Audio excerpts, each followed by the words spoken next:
It's Sunday in the Breakfast Club, so it's time for some serious talk, and I am Serious Mind. I watched Kizzume's video recently, and he talked a bit about his surprise and dismay at all the signs that white supremacy and bigotry are still around, even today in 2016. And while I share his dismay, I do not share his shock at all. As anybody who lives in America who is not white, most of us know that there's always been an undercurrent. It's been hidden. It's not as bad or hasn't been as open as it used to be, for sure. But it's always been around, and it's pervasive. And as I mentioned in other videos elsewhere, it's easy to spot the overt racist who's yelling, racial epithets and so forth, and openly discriminating or going out of their way to try to discriminate. But there's ways it appears in subtle ways, even in people who think themselves liberal and progressive. Um, you know, because paternalism is another form of bigotry. But this is one of the reasons why I never took Trump as a joke. I've always known what he was. Living here in New Jersey, where Donald Trump's been on TV in front of my face since I was a kid. So no, I always knew that there was a chance, and so I'm not surprised. I'm worried and concerned. But of course, what's happened now is that it's come more out in the open because people feel emboldened. They got their candidate, and so now they feel they want to be that it's safer, the environment's safer. But for anyone who's surprised, I have to say I think you haven't really been paying attention. Non-whites, black people, Latinos, Asians have been trying to tell you this for some time, and you've lived a charmed life, and it's just kind of a slap in the face, I know, but we've been getting those slaps for a long time. This is the reason why the Black Lives Matter movement has been around. And of course, people love to point out the excesses. There's always some extreme people. In every movement, there's extreme people. But there's a reason why, people have been out there, because we've been kind of tired of it. And of course, and you just look at the reaction. Not, again, the reaction to people who do extreme things and say extreme things, that's fair for people to criticize that. But the general reaction, just what about white lives? Because, of course, the issue isn't that Black lives only matter; it's that Black lives also matter, but we don't get the same treatment. But you see, that's that sign of the white supremacy. You're stepping up and you're saying, "I want to be counted," and that's a threat. Another great example is Black History Month is going to come up in February, and you're going to get this host of people that are going to come out and say, well, I really wish, why come we can't have a White History Month? Which, of course, anyone who's paying attention knows those are the other 11 months out of the year. So, we're 12, 13% of the population. 1 month is only 8.3% of the year.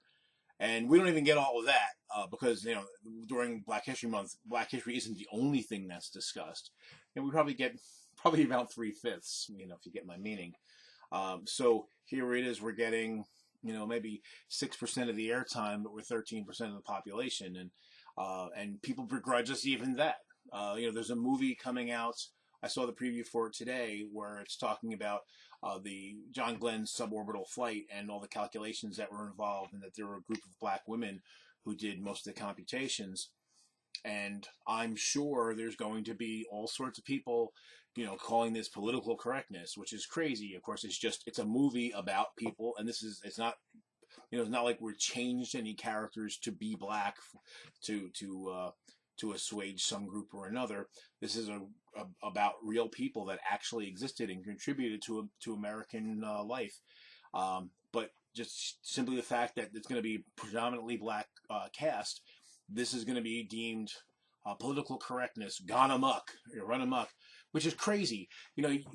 From the one hand, if we complain that we're underrepresented in things, and people will tell us, well, it shouldn't matter, it should just be who's the best and who fits the story and so forth, which, that's a fair point.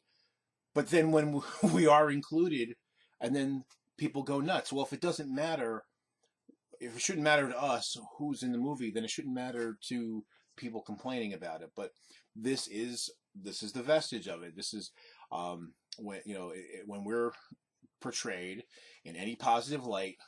This is a challenge to the segregation. This is a challenge to white supremacy. And I saw in Kizzume's video the comments. It's amazing, people, stepping up and really kind of making his point for him. But it's always been there. And here's the funny thing about it: the irony of Black History Month is they'll make a big deal that, oh, you got Black History Month, and oh, it's dragging us all down. Black History Month isn't something we asked for. It was the best we could get. Because the thing is that the accomplishment of black people, it's not separate from American history or world history. It's a part of it. But that's the best we could get, is say, okay, well, we'll give you a few weeks where we'll talk about the stuff you guys did. And the rest of the year, it's just not there. And of course, if we were included on a regular basis, we wouldn't need a Black History Month. I wish we didn't have a Black History Month. But again, if we don't have it, the way it stands right now, if we don't have it, then basically we're wiped out of history, as if we have no accomplishments. And then you have people, and I don't remember the names, but I've seen, people in the House and in the Senate saying stuff like, black people haven't accomplished anything, or, Latinos haven't accomplished anything. We've accomplished tons of things. But our accomplishments are kept out because no one wants to hear it, because it's a challenge to the white supremacy. And it's really sad that this still exists at this point.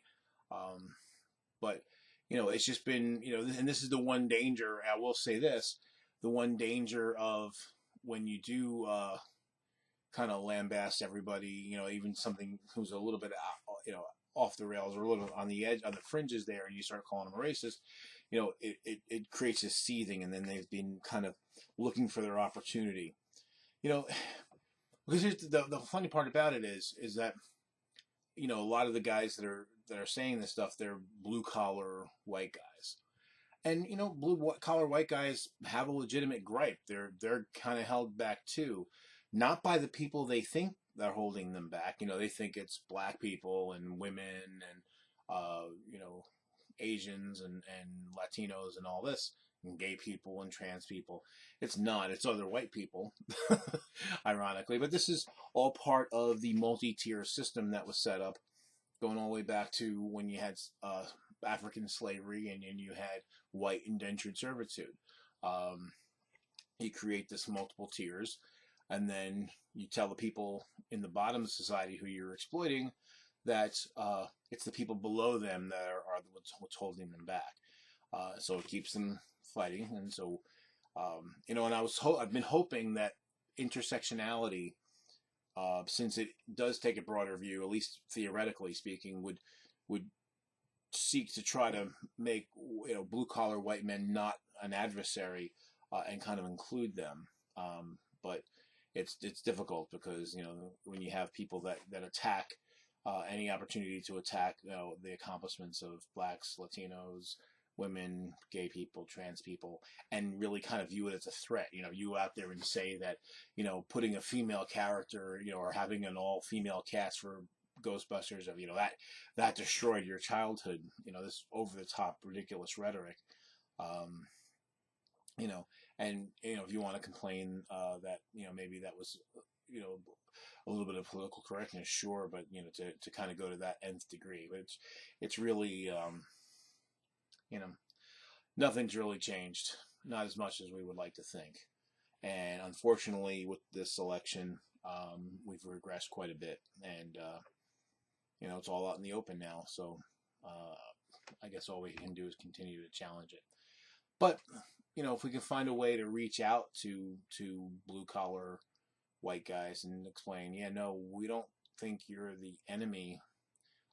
You're being used as a tool to be the enemy, but I don't think you're really the enemy.